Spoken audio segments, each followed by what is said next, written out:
لمس Junooniyat by Alisha Khan episode number 36۔ جب وہ پروڈیوسر سے میٹنگ کر کے آیا تو وہ عشاء کی نماز پڑھ رہی تھی۔ وہ کچھ دیر تو اس کا انتظار کرتا رہا مگر اسے دعا کرتا دیکھ کر گارڈن میں جا کھڑا ہوا۔ وہ دعا سے فارغ ہو کر جب باہر آئی تو وہ اس کے پاس آیا۔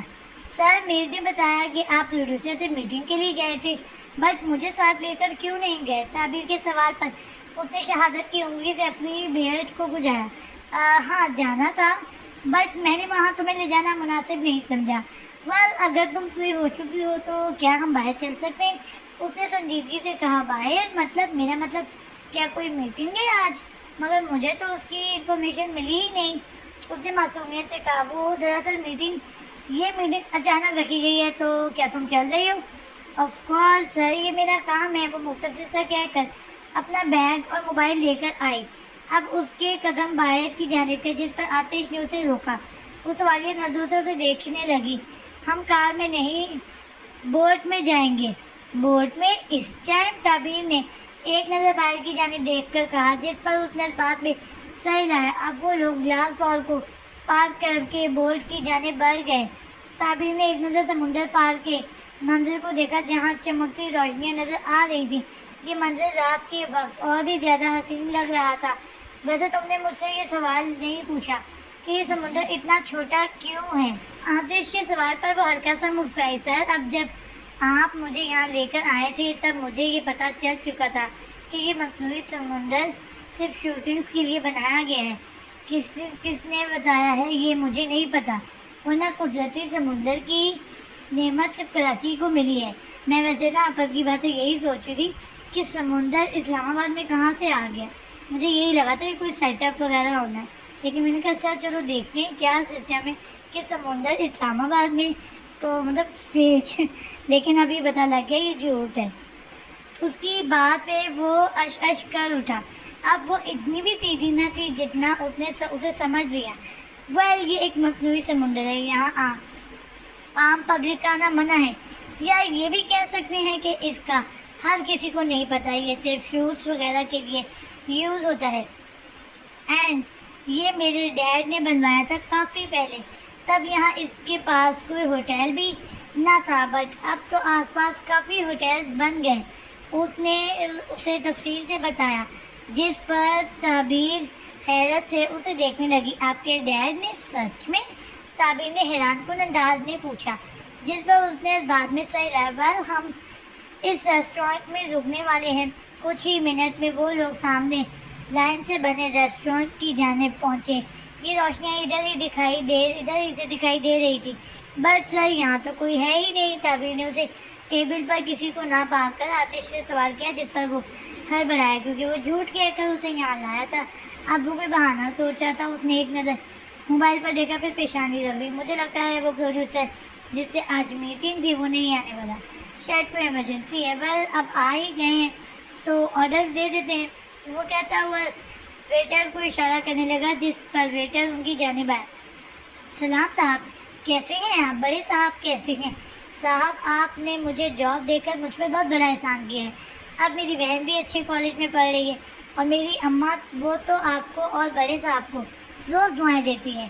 آتش کو جس بات کا ڈر تھا وہی ہوا۔ وہ نہیں چاہتا تھا کہ کوئی اس کی تعریف کرے یا اس کا شکریہ ادا کرے، خاص طور پر تعبیر کے سامنے۔ مگر اب جب کہ ایسا ہو چکا تھا، وہ جواباً مسکرایا۔ صاحب، آپ حکم کریں، کیا لیں گے؟ آپ اور میم صاحب آپ بھی؟ اس عام سی شکل والے لڑکے نے بڑے احترام کے ساتھ پوچھا، جس پر آتش نے آرڈر دیا تو وہ اس بات میں صحیح رہے وہاں سے چلا گیا۔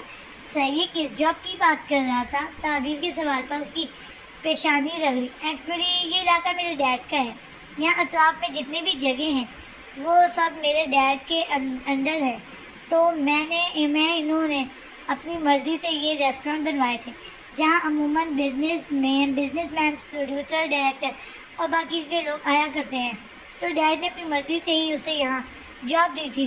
آتش کی بات پر جیسے وہ بے یقینی سے اسے دیکھنے لگی۔ کیا ہوا؟ آتش نے اسے یوں مسلسل دیکھتا پا کر سوال کیا۔ سر آتش، یہ سب کتنا ناممکن سا لگ رہا ہے، جیسے کوئی خواب۔ پہلے یہ مصنوعی سمندر، پھر یہ فارم ہاؤس، اور اب یہ ریسٹورینٹ، اور آپ کے ڈیڈ کا علاقہ، مطلب کیا یہ سب ممکن ہو سکتا ہے؟ وہ حیران کن انداز میں پوچھنے لگی، جس پر وہ ہلکا سا مسکرایا۔ آتش دورانی کی زندگی میں سب کچھ ممکن ہے، میرے ساتھ رہتے رہتے ایک دن تم زمین پر اترنا چاند بھی دیکھ لو گی، اترتا چاند بھی دیکھ لو گی۔ وہ بغور اسے دیکھتے ہوئے دھیمے چاہت سے بھرپور لہجے میں کہنے لگا، جس پر تعبیر نے نظریں جھکائی۔ وہ یلو کلر کے سوٹ میں، یلو ہے یا بلو ہے، چلو جو بھی ہے، سوٹ تو ہے، سوٹ میں ملبوس بہت پیاری لگ رہی تھی۔ کچھ ہی دیر میں ان کا آرڈر آ چکا تھا۔ وہ تو لوگ اندر بہت بزی ہو گئے تھے۔ ڈنر کے درمیان ان کے بیچ بہت سی باتیں ہوئی تھی، جس میں کبھی آتش تو کبھی تعبیر کے چہرے پر مسکراہٹ بکھری تھی۔ تبھی بار بار آتش کسی کی کال اگنور کر رہا تھا، جب تعبیر نوٹ کر چکی تھی۔ رات کے 2 بجے کا وقت تھا جب کسی کی گاڑی اس کے فارم ہاؤس کے سامنے آ رکی۔ گارڈز کی مزاحمت کے باوجود بھی وہ زبردستی اندر گھس گئی تھی۔ وہ جو اپنے کمرے میں بیٹھ پر اوندھے منہ لیٹا ہوا تعبیر کی کچھ تصویریں دیکھ رہا تھا، کمرے کا دروازہ کھولنے والے کی جرأت پر غصے سے اٹھ بیٹھا، مگر جب نظر اندر آتے وجود پر گئی تو جیسے سکتے میں آ گیا۔ وہ اپنے مخصوص نازیبا لباس میں ملبوس، اونچی ہیل پہنے چلتی ہوئی اس کے بستر پر آ بیٹھی۔ اس کی اس حرکت پر وہ اسے گھورتا رہا۔ تمہیں اندر آنے کی اجازت کس نے دی؟ وہ سخت لہجے میں کہتا ہوا اسے گھورنے لگا۔ وہ جو پرسکون انداز میں لیٹنے والے انداز میں بیٹھی اسے مسکراتے ہوئے دیکھ رہی تھی۔ مجھے تم سے ملنے کے لیے کسی کی اجازت کی ضرورت ہرگز نہیں ہے جان۔ وہ ڈارک لپسٹک لگائے قہر برسا رہی تھی۔ وہ بار بار اس کے وجود پر سے نظر ہٹانے کی کوشش میں تھا۔ بکواس بند کرو، تمہیں میں نے کتنی بار کہا ہے مجھ سے دور رہا کرو، تم کیا چاہتی ہو؟ ایک بار پھر ہمارا اسکینڈل بن جائے؟ آتش نے بھڑکنے والے انداز میں کہا۔ اوف، تمہارا یہ غصہ کسی دن جان لے لے گا میری۔ رضا نے اپنی انگلیوں کو اس کی گردن پر پھیرا، جس پر وہ ضبط کر گیا۔ تمہیں کیا لگتا ہے تم مجھ سے دور بھاگو گے اور میں تمہیں خود سے دور جانے دوں گی؟ ہرگز نہیں۔ ویسے تمہیں کیا ضرورت تھی اس عام سی لڑکی کو اپنے ساتھ لانے کی؟ تمہاری شامیں میری محتاج ہیں، نہ کہ اس کم ذات کی۔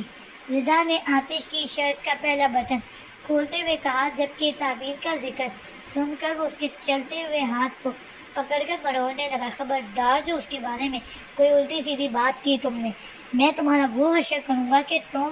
وہ اسے انگلی سے وارن کرنے لگا، جبکہ رضا نے اپنی انگلی اس کے لبوں پر رکھ کر بات ادھوری کر دی۔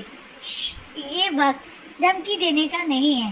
تم جانتے ہو کتنا روئی ہوں تمہارے لیے، کتنا انتظار کیا ہے میں نے تمہارا، کتنا یاد کرتی تھی تمہیں میں۔